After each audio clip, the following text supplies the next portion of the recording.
Listo.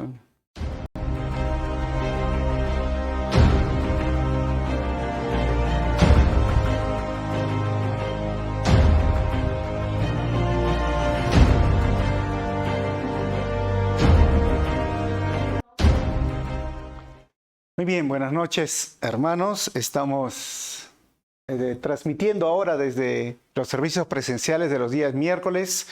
Hemos cambiado el horario a las 7. Quiero invitarles a abrir sus Biblias en el libro de Jueces, el capítulo 1, y vamos a leer desde el versículo 1 hasta el versículo 7. Recuerden que este estudio está con la NTV. Dice el texto: después de la muerte de Josué, los israelitas le preguntaron al Señor: ¿quién de nosotros será el primero en subir y pelear contra los cananeos? Y el Señor respondió: Judá será el primero en subir, puesto que ya le he entregado al país en sus manos. Entonces los de la tribu de Judá dijeron a sus hermanos de la tribu de Simeón: suban con nosotros al territorio que nos ha tocado y pelearemos contra los cananeos. Después nosotros iremos con ustedes al territorio que les tocó. Y los de la tribu de Simeón los acompañaron. Cuando Judá atacó, el Señor entregó en sus manos a los cananeos y los fereceos. En Besec derrotaron a 10,000 hombres. De allí se toparon con Adoní Besec y pelearon contra él y derrotaron a los cananeos y los fereceos. Adoní Besec logró escapar, pero lo persiguieron hasta que lo alcanzaron y le cortaron los pulgares de las manos y los dedos gordos de los pies. Y entonces Adoní Besec exclamó: 70 reyes cortados los pulgares de las manos y los dedos gordos de los pies recogían migajas debajo de mi mesa. Ahora Dios me ha pagado con la misma moneda. Y luego lo llevaron a Jerusalén y allí murió. Vamos a orar. Señor, te damos gracias en este momento por tu palabra y gracias por este tiempo tan especial, Señor, que nos permite reunirnos en tu nombre. Háblanos a través de estos versículos y ayúdanos, Señor, a entender de qué se trata este libro. Pido esto en tu nombre, Jesús. Amén. Muy bien. Si ustedes pueden compartir ahí en sus redes sociales, a ver un ratito.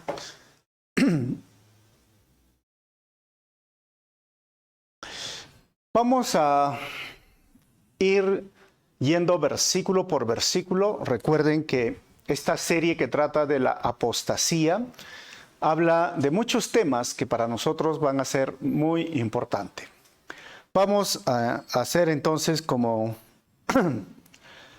un pequeño repaso, ¿sí?, a lo que es el contexto. Por ejemplo, desde Abraham, que nosotros tenemos, recuerden que Abraham tuvo el hijo de la promesa que se llamaba Isaac. Isaac tuvo 2 hijos, que era Jacob y Esaú. Pero Jacob el menor fue elegido y de ahí salen los 12 tribus o los 12 hijos de las tribus de Israel. Y estamos hablando aproximadamente desde el año 2000, ya estamos al año 1800 a 1700 antes de Cristo. Luego, por la hambruna y la historia de José, ellos llegan a Egipto, se quedan como 400 o 420 años en Egipto. Y luego recuerden que el que conocía este faraón a José murió y entonces el pueblo fue esclavo por esa cantidad de años de 400, estamos hablando 1600 a 1400.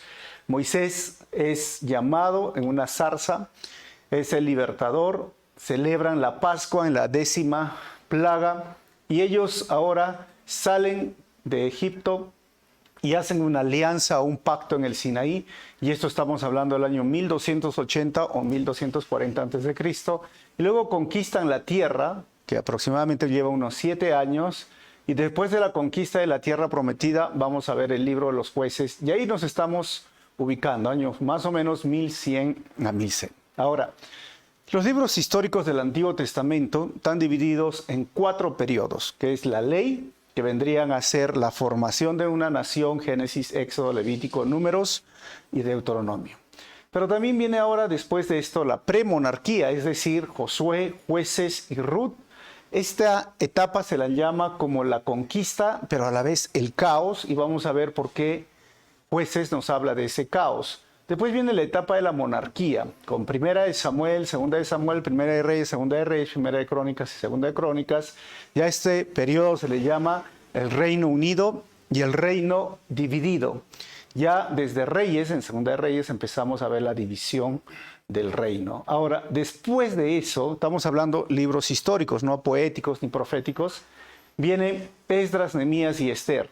Estos libros se les llama después de la monarquía, porque ya no existían reyes, y habla del exilio y la restauración de Israel. Nosotros estamos hablando justo de esta etapa de la premonarquía, la conquista y el caos. Vamos a hacer unas preguntas, ¿sí? Por ejemplo, a manera de introducción, ¿quién escribió el libro? Obviamente es Samuel. La tradición judía dice Samuel. ¿Cuándo fue escrito? Aproximadamente el año 1050 al 1004 antes de Cristo. ¿Y a quién fue escrito? Pues a Israel y a futuras generaciones, es decir, nosotros.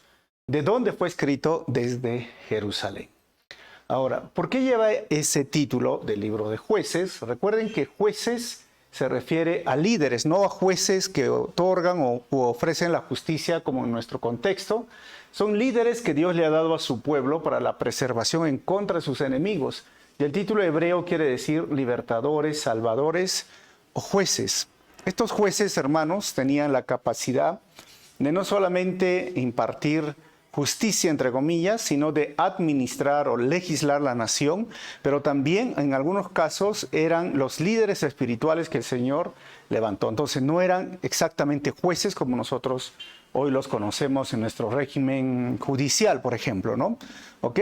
A ver, ¿qué más en la introducción? Número 6. ¿Cuál es el trasfondo histórico del libro? Miren, Jueces narra la historia de Israel desde la muerte de Josué hasta el tiempo de Samuel, aproximadamente 350 años. Algunos dicen 330 años, o sea, es bastante historia. Este periodo es en el cual el pueblo desobedeció y se alejó de Dios repetidamente, porque recuerden que ellos ya tienen la tierra prometida. Y la apostasía religiosa al final tuvo grandes consecuencias y ese es el trasfondo. Ahora, ¿cuál es la idea principal del libro? Número 7. Primero, el mostrar el ciclo del pecado, o de lo que llamaríamos pues la apostasía, es decir, pecado, sufrimiento, clamor, salvación, tranquilidad y pecado más grave. O sea, Israel, hermanos, no tuvo un arrepentimiento verdadero, solo fue una tristeza emocional en vez de ser real y sincero. Para entender mejor el ciclo del pecado que se va a ver en el libro de Jueces, es la nación empieza a disfrutar y a alegrarse con su pecado, y luego viene el sufrimiento porque Dios envía una nación para castigar, y ellos empiezan a clamar a Dios por ayuda. Luego Dios da salvación a través de un juez, de un líder, y el juez trae tranquilidad y paz. ¿Y qué creen? Regresan otra vez al pecado, otra vez sufrimiento, clamor, salvación. Se repite entre 5 a 7 veces este ciclo en la vida de Israel. Y cuando miramos esto, es no solamente el libro de Jueces, ¿saben? Es la historia de Israel en el Antiguo Testamento. Y si miramos la historia en el Antiguo Testamento, hermanos, yo creo que también puede ser nuestra historia. Y digo puede porque yo no sé mucho, ¿no?, de tu historia, pero de mi historia sí. O sea, realmente cuando conocí al Señor tenía muchas ganas de ponerme firme con Él, como decimos, ese primer amor, pero pronto me di cuenta que mi pecado, que mi desobediencia estaba ahora arruinando mi vida espiritual. Pasé momentos de sufrimiento, clamé al Señor y el Señor me ayudó, me restauró, me salvó. Estuve un momento tranquilo, pero otra vez me di cuenta que el pecado seguía en mi vida. Pablo mismo lo dice, muchos hemos experimentado este ciclo del pecado, ¿no?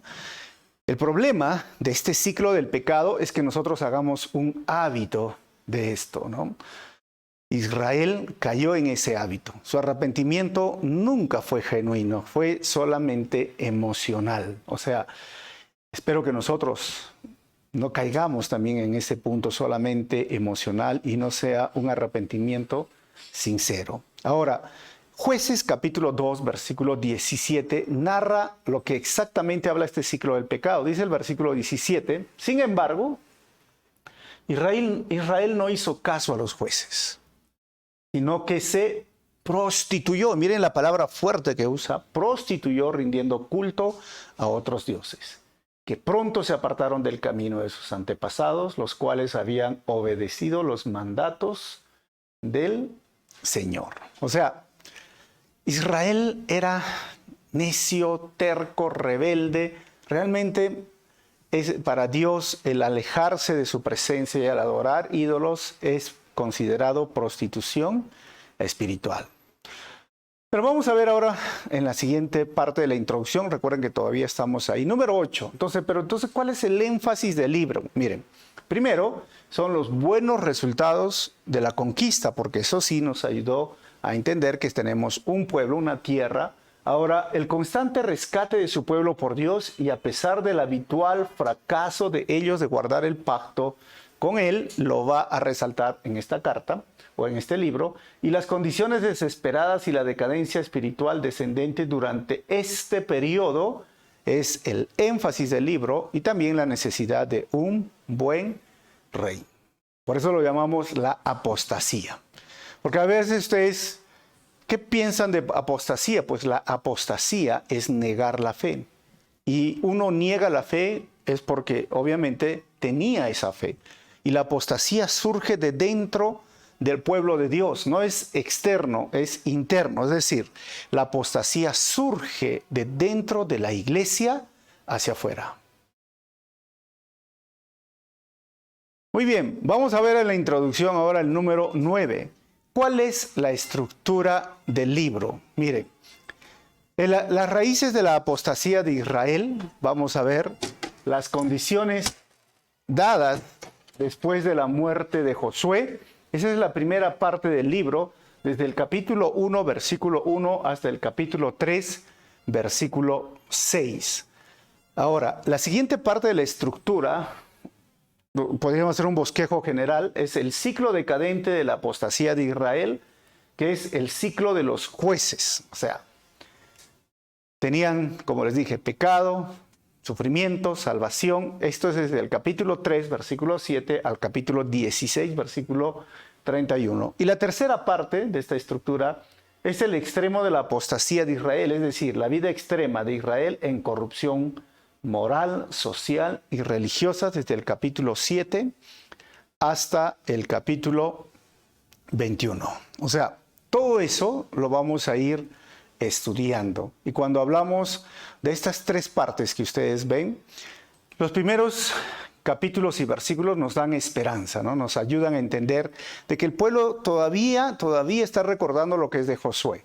Pero a partir del capítulo 3, hermanos, ya vamos a ver esa rumbo abajo.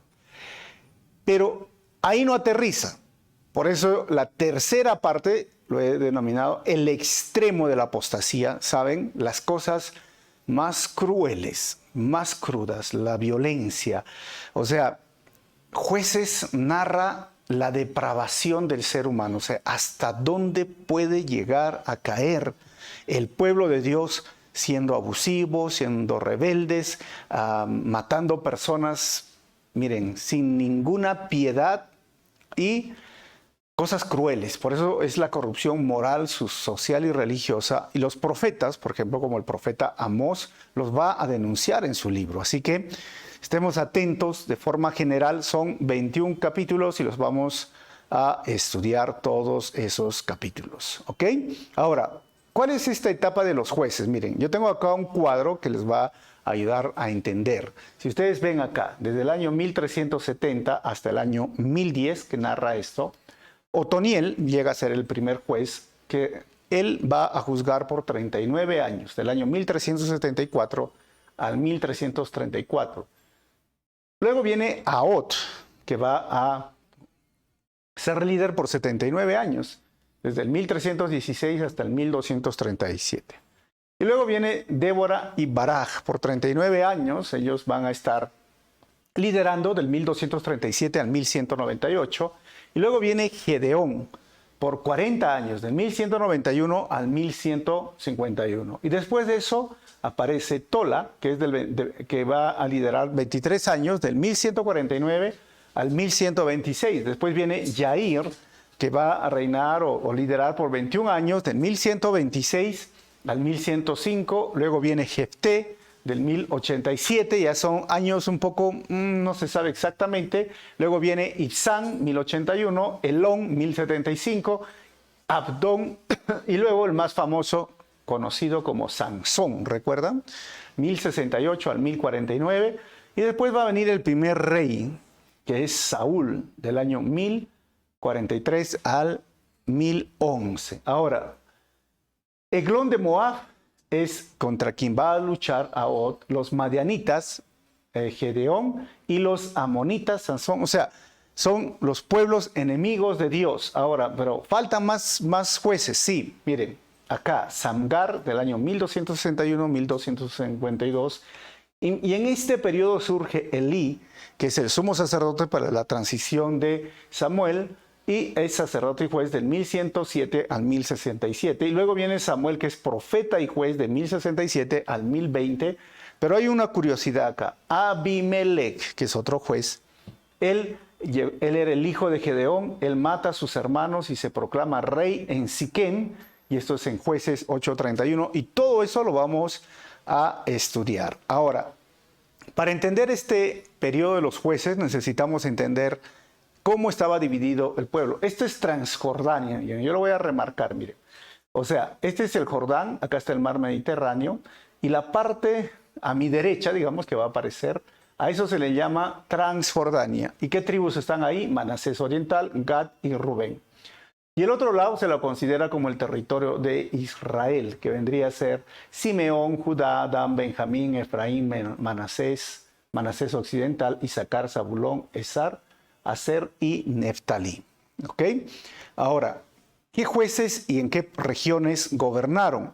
10º, y ahí terminamos un poco la introducción y empezamos los primeros versículos. Entonces, ¿cuáles son los nombres de los jueces y sus regiones? Miren, Otoniel, que es del 3:7 al 11, Ahod, él va a liderar Palestina Central y la Transjordania. Samgar, el llano de los filisteos. Débora y Barak, Palestina Central y la Transjordania. Ya les expliqué dónde queda Transjordania, del río hacia el lado derecho. Gedeón, capítulo 6 al 8, Palestina Central y la Transjordania. Abimelech, Palestina Central, y muchos consideran a Abimelech un bandido, ojo, y no un juez, porque se acuerdan que dije que mató a sus hermanos. Tola, Palestina Central, capítulo 10, versículo 1 al 12. Jair, o Jair, capítulo 10, versículo 3 al 15, Transjordania. Jefté, del capítulo 10, versículo 6 al 12:7, Transjordania. Ibzán, que es en Palestina del Sur. Y luego Elón, que es Palestina Norte, y Abdón, capítulo 12, versículo 13 al 15, es Palestina Central. Y luego viene Sansón, que viene a hablar en el llano de los filisteos, capítulo 13 al capítulo 16. ¿Ok? Entonces, esos son los puntos que hasta ahora tenemos respecto a la introducción del libro de Jueces. Hay algunos detalles más que a medida que yo voy avanzando los capítulos voy a ir trayendo, hacerles recordar, pero recuerden, hermanos, la apostasía comenzó en la desobediencia al pacto. Y no solamente eso, el peligro que más enfrentaban ellos eran esos pequeños pueblos, porque ahí hemos terminado el libro de Josué. Recuerden que hemos estado estudiando Josué. Habían conquistado la tierra, pero habían pequeños pueblos, y en ese tiempo esos pequeños pueblos eran como pequeños reinos. Y el problema no eran las personas, el problema era, uno, la religión que ellos profesaban, que les permitía hasta la prostitución idolátrica. Segundo, la forma de libertina que vivían ellos, lo cual los atraía a los israelitas, sean hombres o mujeres. Y ese era el peligro que ellos tenían que enfrentar. ¿Ok? Bueno, esa es la introducción. Hoy entonces vamos a ver, recuerden, desde el capítulo 1, versículo 1 al 7, Israel sigue conquistando la tierra prometida. Y el bosquejo de estos versículos, que tiene que ver con la victoria de Judá, es 1 al 2, la victoria de Judá por elección de Dios, y del versículo 3 al 7, la victoria de Judá con ayuda de Simeón. ¿Ok? Recuerden esto, en Números 13, 30 al 33, Dios envía 12 espías para conquistar la tierra prometida. Recuerdan que solo regresan 2, Josué y Caleb. Pasaron 40 años y después ahora lo encarga esto a Josué. Y Josué por 7 años de consecuentes guerras, empezando de Jericó, de varios pueblos, conquista ahora Israel. Y ahí es donde queda, y empezamos entonces con el versículo 1, la victoria de Judá por elección de Dios. Dice el texto: después de la muerte de Josué, los israelitas le preguntaron al Señor: ¿cuál de las tribus debe ser la primera en atacar a los cananeos? Miren, los cananeos eran todos los pueblos que vivían en Canaán, así se les llamaba. Canaán era llamada, pues obviamente, la tierra prometida. Pero ellos vivían en ciudades-estados. ¿Esto qué significa? Donde cada ciudad tenía su propio gobierno, ejército y leyes. O sea, habían bastantes reyes.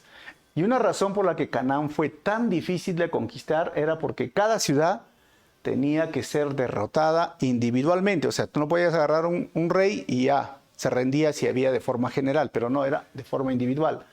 Y no había un único rey que pudiera rendir al país entero en manos de los israelitas. Y la mayor amenaza de Canaán para Israel no era su ejército, como les dije, sino su religión.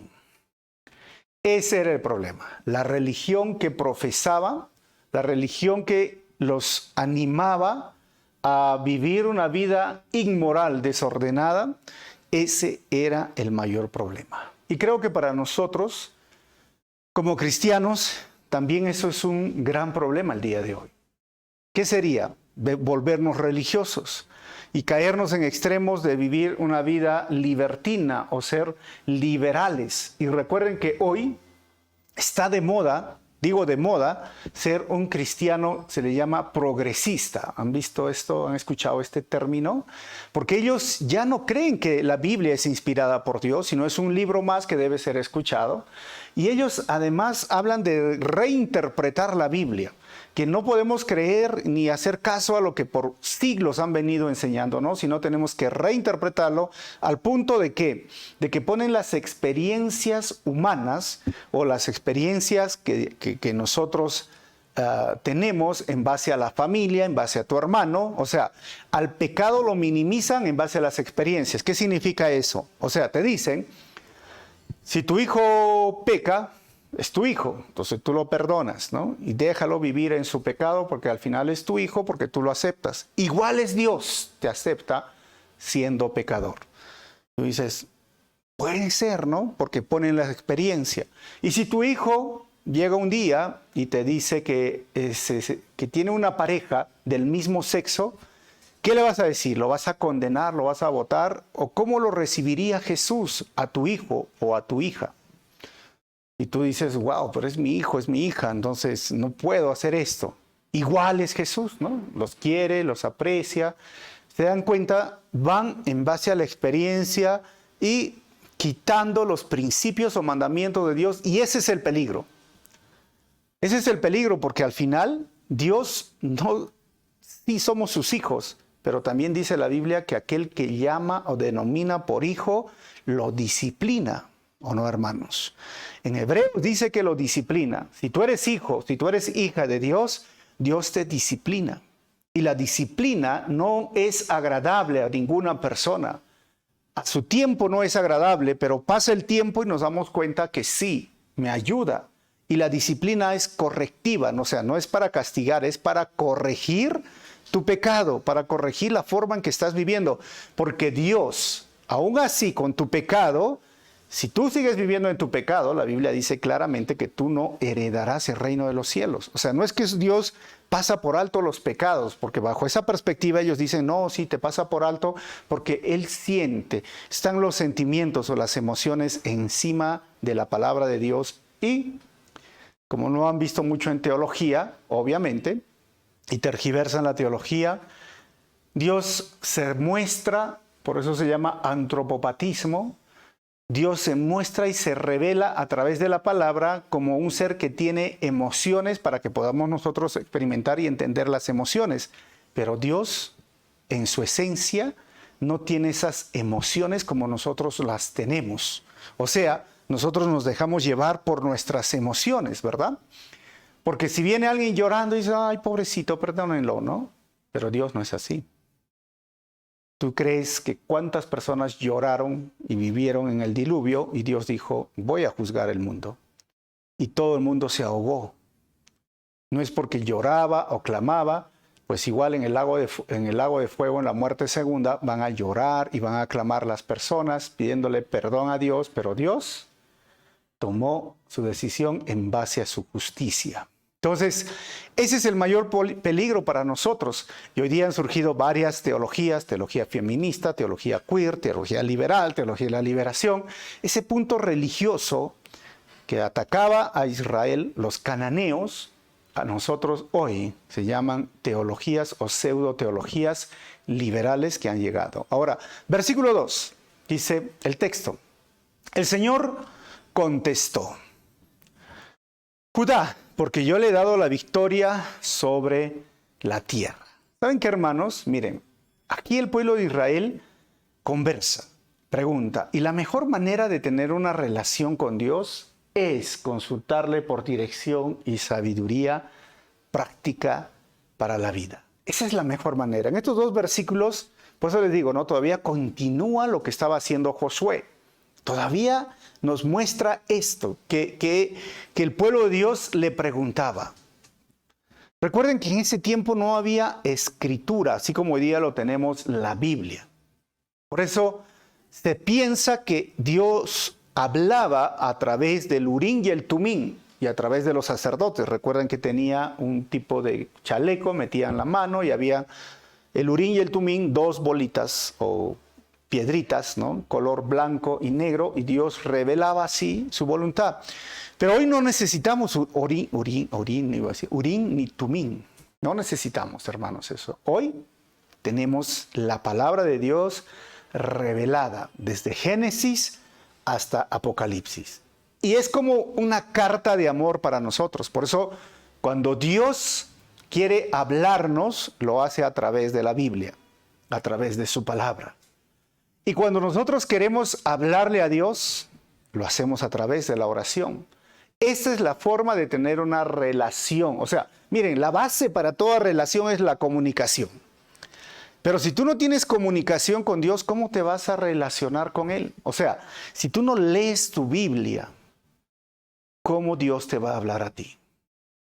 Mira, pueden haber situaciones que te pueden llevar a pensar, mira, lo que pasa es que sí, Dios me está hablando. Y a veces es triste que hay personas que se hacen llevar por cuestiones místicas, ¿no? Por ejemplo, es como yo vi la luz, acá hoy veo una luz, Dios, tú quieres que esa luz la siga, ¿y qué hay ahí? Mira, ahí está tal persona, Dios me está mostrando esa persona. Uy, tú dices, sí, parece chévere, bonito, pero es místico. O sea, de lo espiritual pasan a llegar a ser espiritualistas. Y de la verdad bíblica, mira, llegan a una verdad mística. Mística, ¿no? Es como decir, Señor, dame una señal para ver si esa persona es o no es. Y te saca una Coca-Cola y es de color negro. Y dice, no, la Coca-Cola es negra, me está diciendo que su corazón es negro. Entonces, Dios, tú me acabas de hablar. Dices, ¿cómo te acabo de hablar? ¿A través de la Coca-Cola? No, es a través de la palabra de Dios que nosotros no tenemos ningún error ahora cuando escuchamos su voz de Dios. Y tampoco es así místico, ¿no? Porque hay unas personas que me han dicho, si yo sé que Dios me habla a través de la palabra, así que le voy a preguntar al Señor, Señor, tengo que hacer esto, y abro la Biblia y pongo mi dedo, ¿no? A tal versículo, y así Dios me va a hablar. No, hermanos. Tampoco, eso es místico. Así que la mejor manera de tener una relación con Dios es consultarle por dirección y sabiduría práctica para la vida a través de su palabra. ¿Y cómo yo le hablo? A través de la oración. Y ellos lo primero que hicieron fue eso. Ahora, versículo 3 al versículo 7, la victoria de Judá con ayuda de Simeón. Dice el versículo 3. Entonces, los hombres de Judá les dijeron a sus parientes de la tribu de Simeón, vengan con nosotros a luchar contra los cananeos que viven en el territorio que nos asignó, y después nosotros los ayudaremos a ustedes a conquistar su territorio. Así que los hombres de Simeón fueron con los de Judá. Y ojo que lo he remarcado que dice parientes de la tribu de Simeón. Miren, acá quedaba Judá y aquí quedaba Simeón, o sea, eran vecinos. Y no solamente eran vecinos, ¿por qué? Porque el territorio de Judá, que hemos visto acá, ¿sí?, era parte, en el principio, es parte de las ciudades asignadas Simeón en el principio. Si deseas, puedes anotar Josué 15, 26 al 32 y corroborar con Josué 19, 2 al 8, que ya hemos estudiado. Se dieron ellos un poco de terreno porque ellos pidieron de Caleb, que eran ellos. Judá y Simeón, también otro punto, es que eran hermanos, no solamente por ser tribus descendientes de Jehová, eran hijos de la misma madre. ¿Saben cómo se llamaba su mamá? Lea. Lea entonces Génesis 29, 31 al 35, hermanos. Lea. Lea la fea, no digan, hermanos. ¿Eh? Lea nomás. Porque Raquel era la esposa a quien amaba Jacob, ¿recuerdan? Por 7 años le dieron a Lea y 7 años más le dieron a Raquel, pero eran hermanos. Entonces, por eso es que ellos empezaron a trabajar. Miren, Eclesiastés capítulo 4, versículo 9 al 10 dice, es mejor ser 2 que 1, porque ambos pueden ayudarse mutuamente a lograr el éxito. Si uno cae, el otro puede darle la mano y ayudarle. Pero, dice el texto, el que cae y está solo, ese sí queda en problemas.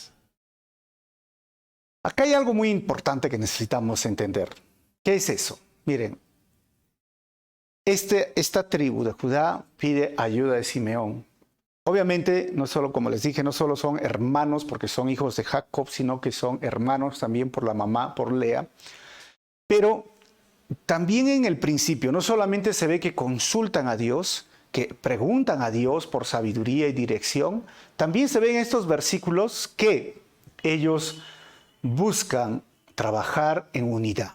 Y vamos a ver más adelante en el libro de Jueces que el mayor también de los problemas que ellos tuvieron es que vivieron de forma solitaria. O sea, entró una desunión dentro de Israel. Una vez que tuvieron las tribus, empezaron cada uno por su lado. Y esto también es negativo el día de hoy para nosotros, hermanos. O sea, nadie puede vivir una vida solitaria. Nadie puede hacer la obra de Dios de forma solitaria. Necesitamos aprender a trabajar en equipo.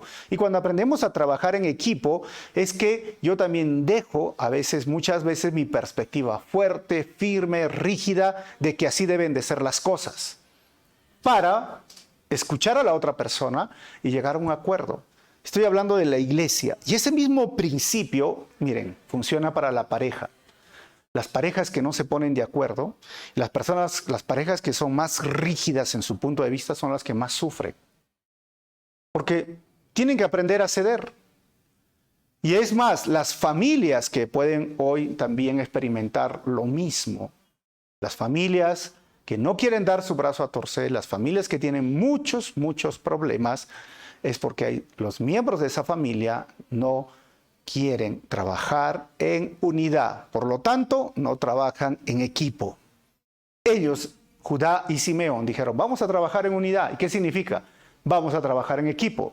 Hoy por ti, mañana por mí, hermanos. Hasta Dios es un equipo, ¿sabían? La Trinidad es un equipo. El matrimonio es un equipo. La iglesia es un equipo. Y debemos aprender a trabajar en unidad, en equipo. Eso es lo que nosotros hoy necesitamos entender. Aprende a trabajar en tu matrimonio en equipo. La iglesia también en equipo. Dios es un equipo.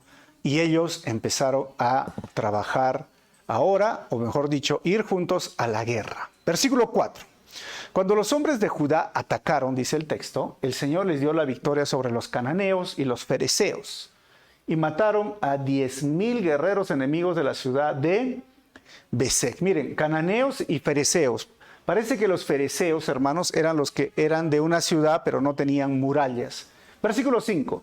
Mientras estaban en Besek, se toparon con el rey Adoni Besek y lucharon contra él y derrotaron a los cananeos y a los fereceos. Ahora, ¿quién es este rey Adoni Besek?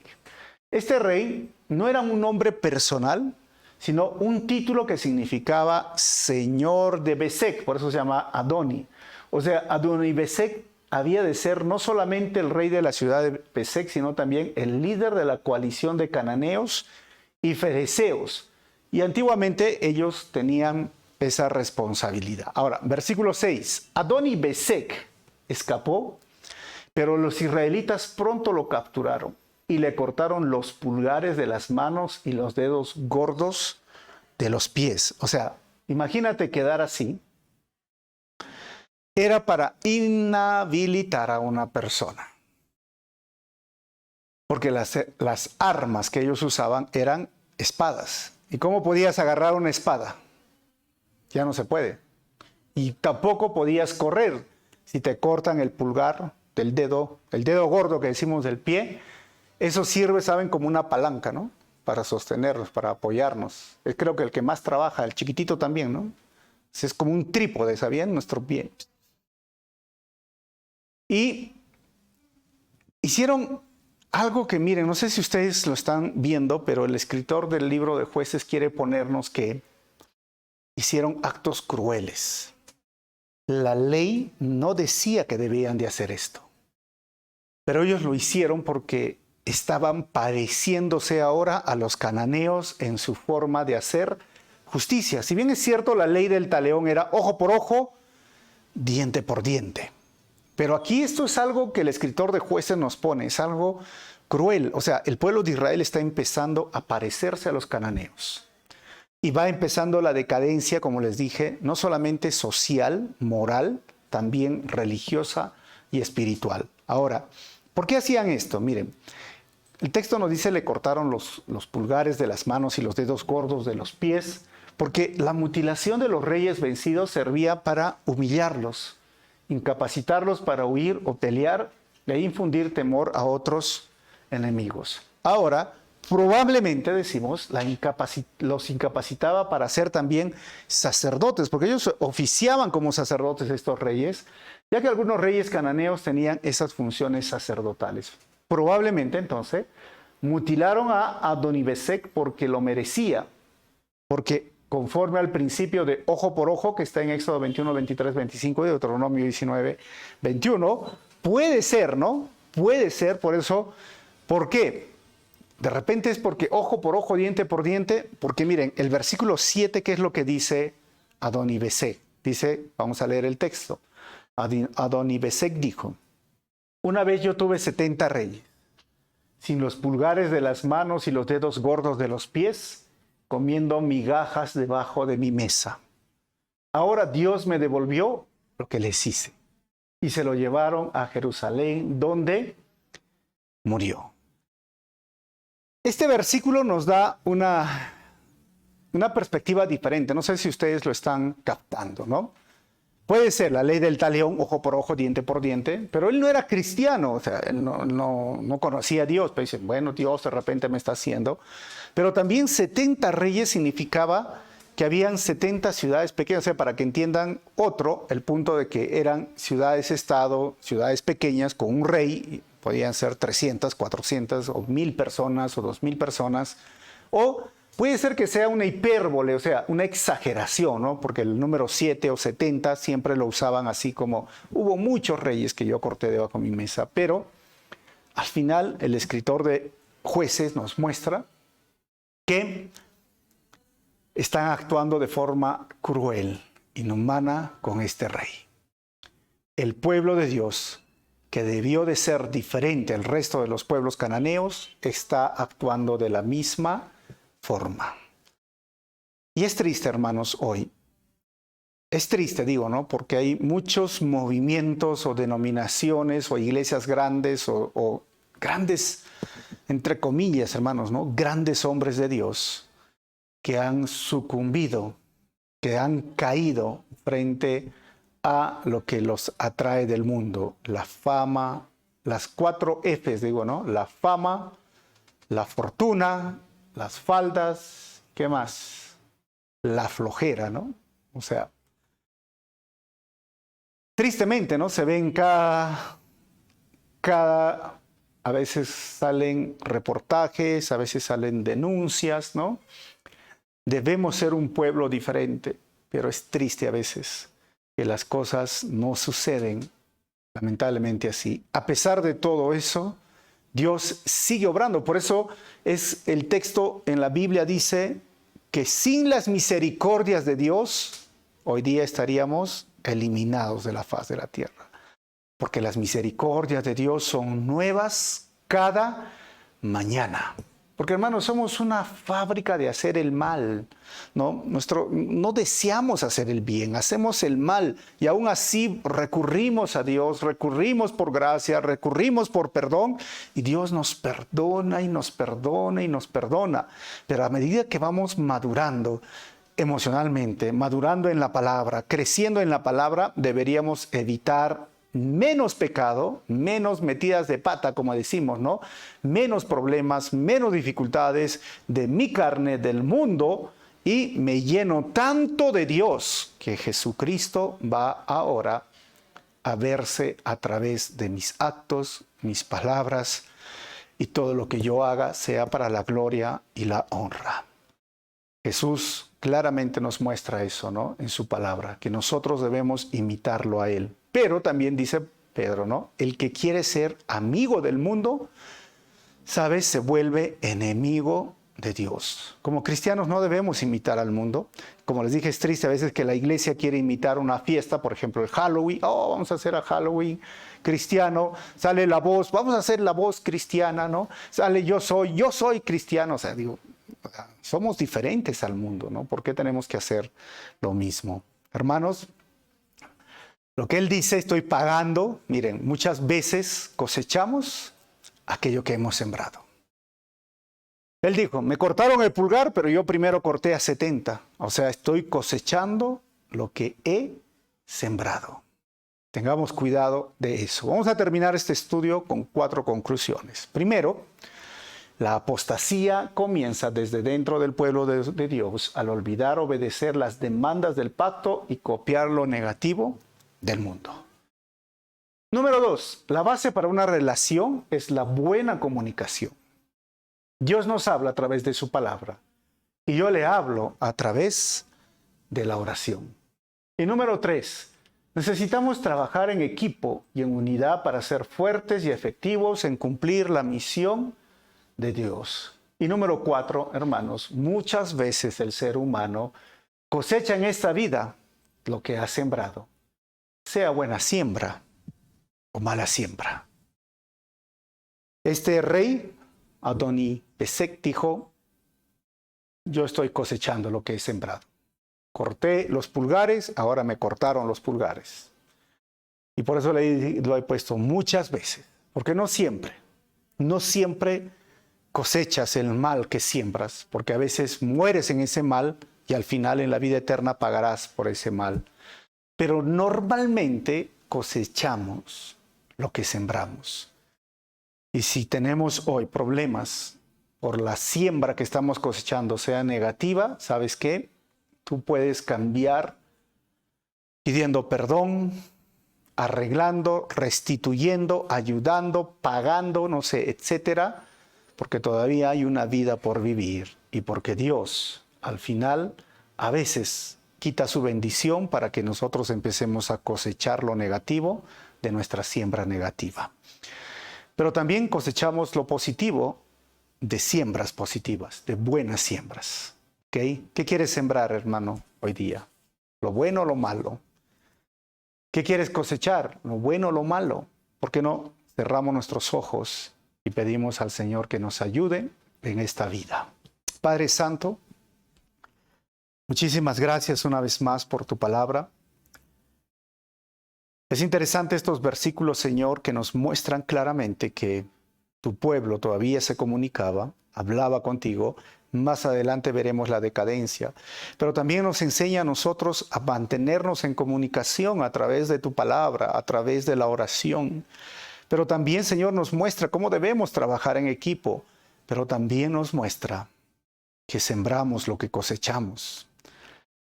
Y a veces en esa siembra y cosecha puede ser acciones buenas o acciones malas. Ayúdanos, Señor, a sembrar siempre lo bueno. si en algún momento hubo una siembra negativa, podemos restituir, devolver, arreglar, perdonar o pedir perdón. Todavía hay tiempo, Señor, porque si no, la cosecha será terrible, dolorosa, como a este hombre, a este rey que cosechó lo que sembró, cosechó lo malo, lo negativo. Quizás pensó cuando cortaba un pulgar que no le iba a pasar a él, cuando cortaron 10 pulgares que no le iba a pasar a él, pero después de 70 hombres que mutiló, a él lo mutilaron y murió así en Jerusalén. Perdónanos, ayúdanos y restaura nuestra vida, Señor. Y gracias por este libro que nos enseña muchas cosas prácticas para la vida. En tu nombre oramos así, amado Jesús. Amén. Muy bien, que el Señor los bendiga. ¿Quieren compartir por el Facebook?